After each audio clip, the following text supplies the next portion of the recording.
Arlene made $2,365 last month before deductions. The table below shows the deduction percentages or dollar amounts.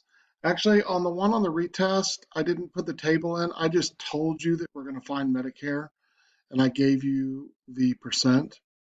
All right. So on the original test, we had a table, and you had to make sure you chose the right one. But on the retest, I'm just going to tell you which one. So it's Medicare.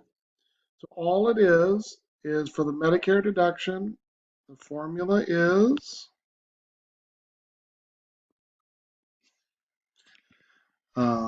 gross pay times the percent. The Medicare percent is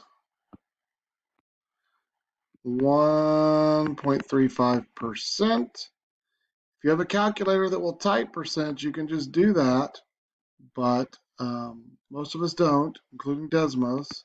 So you have to turn it to a fraction. Percent is per 100. So it's gross pay times 1.35 divided by 100. So her gross pay was 2,365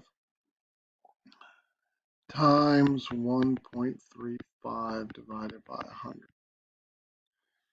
And you just open up the calculator. It won't matter on any calculator, won't matter what order you do these in.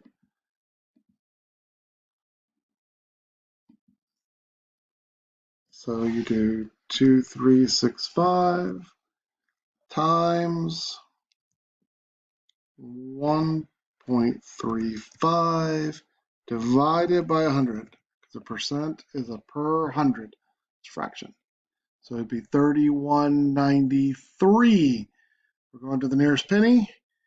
So the third number is a 5 or greater, so we're going to round up to the next penny. So 3193.